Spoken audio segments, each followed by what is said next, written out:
Bonjour à tous et bienvenue sur Piston et Savon. Alors j'ai vraiment acheté deux véhicules le même jour et je vous les présente aujourd'hui.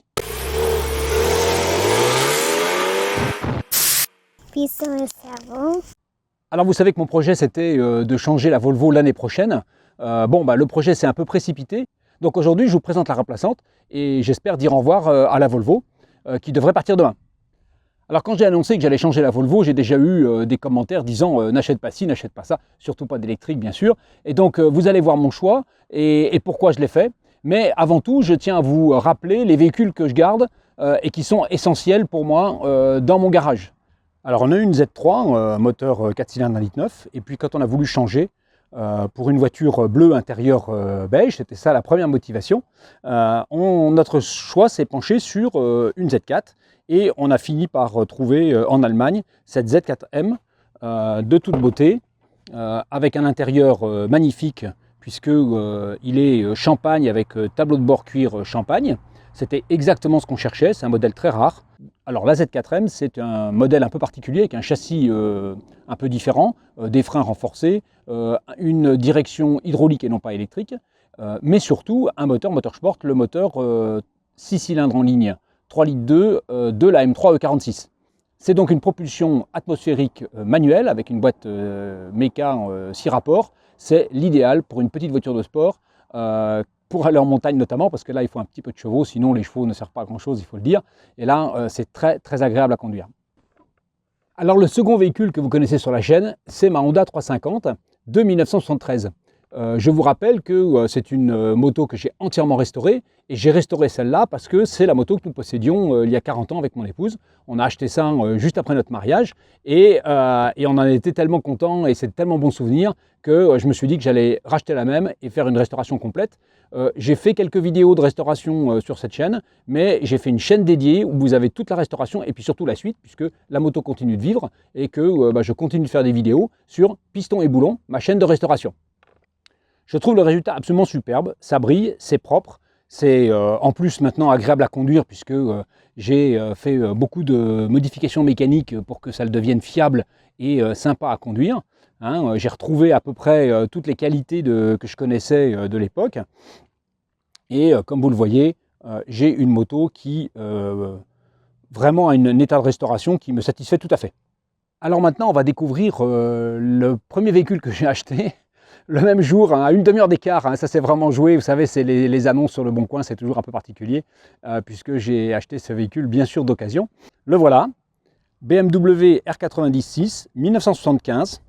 C'est ce qu'on appelle une sortie de grange. Je vais vous faire quelques images de détail, et vous voyez que la poussière est quelque chose d'abondant. Il n'y a pas trop de gras, mais par contre, il y a de la rouille. Mais c'est normal, elle n'a pas roulé depuis au moins 12 ans. Puisque son dernière assurance est de 2010. Donc vous voyez, une sacrée sortie de grange, il reste encore les toiles d'araignée. Voilà, je cherchais une série 6, j'étais plutôt parti sur une 75, et puis j'ai trouvé cette 90 à un prix intéressant, avec quelques traces d'huile. Alors malheureusement, il y a de l'essence dans le réservoir et j'ai trouvé les robinets ouverts, donc je pense d'ailleurs que c'est comme ça que c'est fermé. Et donc ça, c'est pas très bon, mais bon, on verra bien. Elle est à peu près d'origine. Les pots sont pas d'origine, mais c'est d'époque. Les amortisseurs sont pas d'origine, mais d'époque. Alors vous le voyez, elle a une espèce de protection de réservoir qui en fait est un système pour accrocher une sacoche de réservoir. Sacoche de réservoir que j'ai, qui a été livrée avec, et qui est pas dans un très bon état, mais vraiment d'époque, et c'est ça qui est génial. Mais surtout, ce qui me plaît beaucoup, c'est qu'il y avait avec les valises de type attaché-caisse, la rigide, vraiment d'époque. Je ne sais même pas comment ça s'accroche. Ah oui, ça s'accroche comme ça, et puis ça se verrouille derrière. Puisque, voilà, tout à fait. Là, je pense qu'à deux, on va pouvoir rouler plus confortablement qu'avec la Honda, qui, avec ses 36 chevaux, est un petit peu juste en montagne quand on est deux. Il faut dire ce qui est. Heureusement, actuellement, on roule essentiellement avec des gens qui ont des petites motos anciennes. Et donc, ça va très bien, c'est parfait. Mais je pense que ce sera, si on veut faire des road trips, ce sera vraiment génial. On rêvait d'une BMW quand on a acheté la Honda, mais c'était évidemment pas dans nos moyens. Là, maintenant, on a pu s'offrir ça, mais en sortie de grange, bien sûr. Et puis maintenant, il va falloir travailler dur pour qu'elle soit aussi belle que la Honda. Je vais laver cette moto sur cette chaîne, parce qu'elle en a vraiment besoin et que c'est une expérience intéressante. Après toute la restauration, vous la suivrez sur ma chaîne Piston et Boulon. Et les liens de la dernière vidéo mise en ligne sont à la fin de la vidéo toujours. Alors je vous avoue que j'ai eu un petit peu de mal à caser les 4 véhicules dans le jardin et qu'elles ne sont pas alignées comme j'aurais souhaité pour passer de l'une à l'autre facilement. Mais ça fait rien. Vous avez donc vu la Z4M, vous connaissiez la Honda, vous venez de découvrir la BMW. Il faut passer aux choses sérieuses. Qu'est-ce qui va remplacer la Volvo? Et je sais que certains vont être déçus, mais effectivement, oui, j'ai acheté une Tesla Model 3. Alors on cherchait une Tesla rouge, et ben elle est bleue. Voilà, c'est la magie de l'occasion. Mais l'important pour nous, c'était bien sûr qu'elle ait l'intérieur blanc. Ça, c'était indispensable. La Volvo a un intérieur blanc, la Z4 a un intérieur champagne, crème, clair. C'est quelque chose qui nous a beaucoup plu depuis longtemps. Et donc, il n'est pas question de changer ça. Elle a 25 000 km. Les spécialistes verront que c'est une 2019 puisqu'il y a encore le chrome autour des portières. L'important, au-delà de l'intérieur blanc, c'était qu'elle ait eu un attelage. Et vous savez que sur les modèles électriques en général et les Tesla en particulier, l'attelage doit être posé d'origine. Sinon, c'est foutu. C'est pas dans la carte grise. Vous ne pouvez pas tracter. Alors ne vous inquiétez pas, je ne vais pas vous faire la leçon sur l'électrique. C'est un choix qu'on a fait. On a donc un 6 cylindres en ligne de 340 chevaux à essence. C'est aussi pour ça que je vous ai montré la Z4, parce qu'effectivement le contraste entre la Z4 et la Model 3 est très important, mais je crois que chaque voiture doit avoir sa fonction. Pour un daily qui fait de la route, il n'y a pas besoin d'une voiture thermique.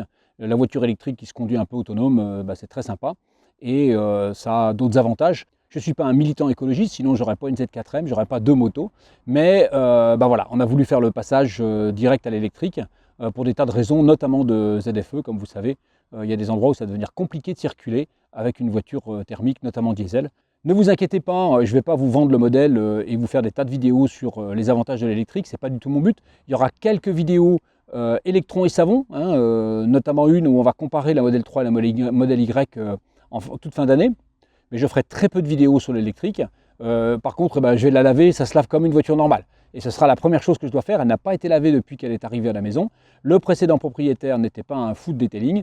Et donc, il y a vraiment du travail pour la rendre aux normes habituelles de mes véhicules. Moi, j'aime la mécanique. J'en ai parlé avec François de Garage Bagnole et Rock'n'Roll à Epoch Auto.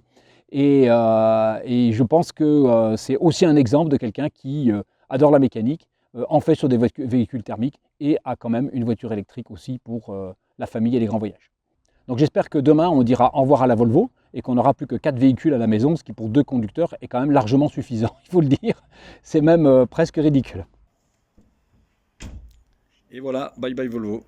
Nous voilà avec un parc de véhicules extrêmement éclectique, avec la Z4, la modernité incarnée, une BMW de 1975 qui n'était pas considérée comme quelque chose d'extrêmement moderne à l'époque, la Honda qui va bientôt avoir 50 ans et qui elle par contre était au top de la mécanique de l'époque, et puis la Z4M qui est quand même maintenant assez ancienne, mais qui est tout à fait d'actualité pour ce qui est de ses performances et pour ce qui est de la vivacité de son moteur et de son ingénierie. Parce que c'est vraiment un moteur d'une réputation extraordinaire sur le plan ingénierie. C'est le premier moteur atmosphérique voiture à dépasser les 100 chevaux au litre. Alors je ne vous demande pas d'approuver mes choix, mais simplement de les comprendre et puis de les accepter. De toute façon, c'est comme ça. En tout cas, on va continuer à faire du detailing. Et la première vidéo que vous allez voir, c'est le lavage de la Tesla. Et je vous assure que ça va être fait en profondeur parce qu'il y en a besoin. Et avec des produits nouveaux qui sont pratiquement inconnus en France, même s'ils sont français. Et donc je pense que ça, c'est à suivre. Et ce sera la prochaine vidéo. Et puis ensuite, le lavage de la BM. Et bien sûr, sur la chaîne Piston et Boulon, sa restauration entière qui va commencer, j'espère, extrêmement vite. Alors le plus compliqué, c'est de ranger la BM parce que d'abord c'est lourd, ensuite la béquille n'est pas en bon état, et pour finir, les freins sont un peu collés, même si ça va un petit peu mieux parce que j'ai... Ah ouais, ça va même beaucoup mieux maintenant que je l'ai poussé un peu souvent. Ah, ça grince encore un poil. Allez hop! Les créneaux en moto qui ne fonctionnent pas, c'est chaud. On appuie fort! Allez hop! Test! Je vous remercie d'avoir suivi cet épisode de Piston et Savon et je vous dis à bientôt pour une nouvelle vidéo.